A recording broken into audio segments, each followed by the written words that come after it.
Imagine a vast metropolis with cutting-edge infrastructure in the middle of the American West's desert, with carefully planned roads and streets crowded with autonomous electric vehicles.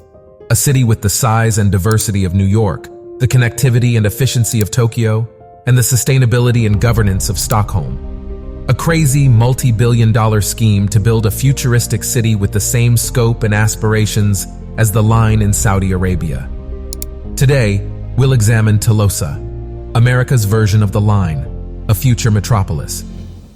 Telosa is a planned city that aims to not only be the city of the future, but also a totally different model for society. These planned megacities are a response to the new issues of today's world, such as overpopulation, pollution, and climate change, and are similar in style to megaprojects like Saudi Arabia's NEOM. In order to build a thriving city from the ground up that is planned to be inclusive, resilient, sustainable, and equitable for all of its residents, these future cities seek to redefine what it means to do so. The word telosa, which means the greatest purpose, is derived from the ancient Greek word telos. Telosa was created by American billionaire Marc Lore and first made public in September 2001. Lore made the bold announcement to build the planned city of Telosa soon after resigning as president and CEO of American retail giant Walmart. He hopes to create a more equitable and sustainable future that can serve as a model for future generations through this inspiring endeavor. The world-famous Danish architect Bjarke Ingels, who was previously hired by Toyota to design a smaller, smart future city in Japan, will be in charge of Telosa's master planning. According to Lore, building a city around the needs of the populace is the fundamental idea behind Telosa, and the reason it is being planned in the first place.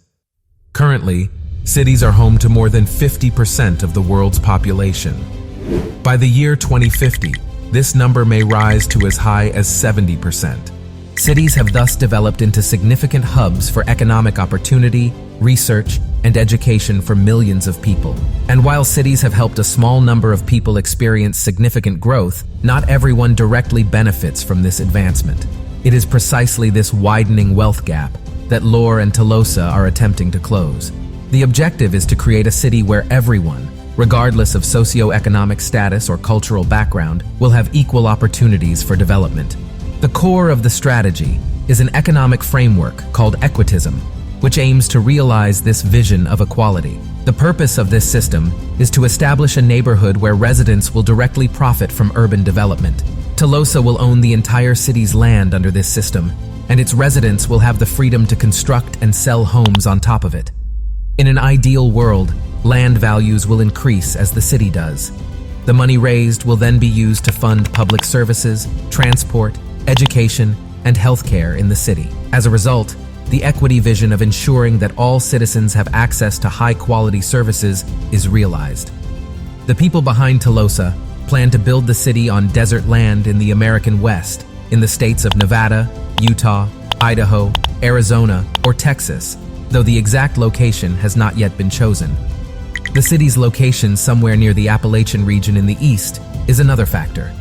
But why are they planning to construct Telosa in the middle of a desert when there is so much land available in the United States? The fact that there is a ton of inexpensive and easily accessible undeveloped land in the American West is one of the primary justifications for this choice. This inexpensive land may eventually pay for itself as the city develops over time, thanks to Telosa's plan to invest rising land values back into municipal services.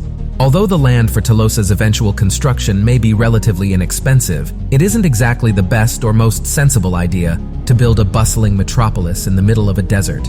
Recent construction in Saudi Arabia on NEOM and the Line has amply demonstrated these issues that Telosa may also face in the future. NEOM's construction is already behind schedule, with initial plans calling for it to be partially finished by 2020 and expanded upon in 2025.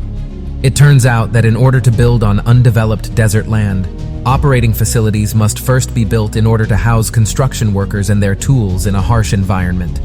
High temperatures, water scarcity, and the energy impact of building an entire city from scratch in a harsh environment are some additional issues that NEOM and the Line are currently facing. Additionally, Telosa will be entirely powered by renewable energy sources. Photovoltaic cells will be installed on the roofs of every building in the city, and Telosa will also be powered by wind turbines that have been placed in strategic locations throughout the city's borders. The city is designed to produce more energy than it uses, making it a self-sufficient city in terms of generating electricity. The Equitism Tower, the city's tallest building, and an iconic landmark that will serve as a beacon for the city, will also be at the center of Telosa. An observation deck, an elevated water storage system, and aeroponic farms that will provide the city with fresh produce will all be housed in the tower. Telosa's layout takes into account an urban planning and transport system that allows residents to always be just a 15-minute commute from important sites and amenities like workplaces, schools, parks, shops, and restaurants.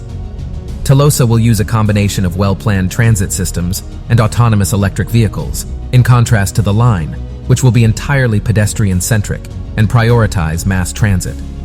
The superblock concept of urban planning, whereby heavier traffic is concentrated over on the borders of the block while bikes and slowly moving EVs will be given priority on inner streets, will be used by the city. This accomplishes two objectives. First, it ensures that people can move between blocks with ease, and second, it keeps residential areas far enough away from busy streets to minimize noise pollution. Telosa's construction will be done in two stages. The first phase's completion date of 2030 is a lofty goal. At this stage of construction, the city would have the capacity to house up to 50,000 people over an area of 6 square kilometers, or roughly twice the size of Central Park in New York.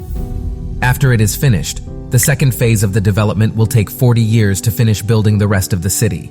By this time, it is anticipated that the city will house over 5 million people, covering an area of more than 120 square kilometers.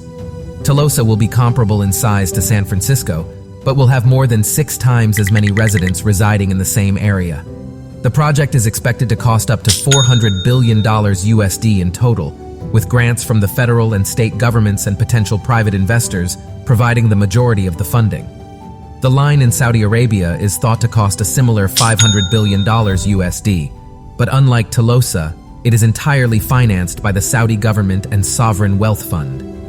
Marc Lore and his team must overcome one of the biggest challenges with the construction of planned cities like these: funding, in order to realize Telosa's incredibly ambitious plan and vision for the future. Obtaining billions of dollars in loans from the government and private investors to realize a vision that might not be fully realized is not exactly simple. Even though Telosa claims to be different, and that its citizens will be at the center of the city's development, a sizable sum of money will still be required before this insane megaproject can even get off the ground. However, despite all the mounting environmental and financial difficulties, and the fact that more than a year has passed since the project was first announced, Marc Lore and his team remain optimistic and committed to realizing their goal of creating the most inclusive and sustainable city in the world by the year 2030. What do you believe Telosa would be able to do that Eniom couldn't? Do you believe Telosa will ever be fully constructed? Tell us in the comments section below. You can watch our video to learn more about the line in Saudi Arabia, which has recently begun construction. We appreciate your time and hope to see you in the next video.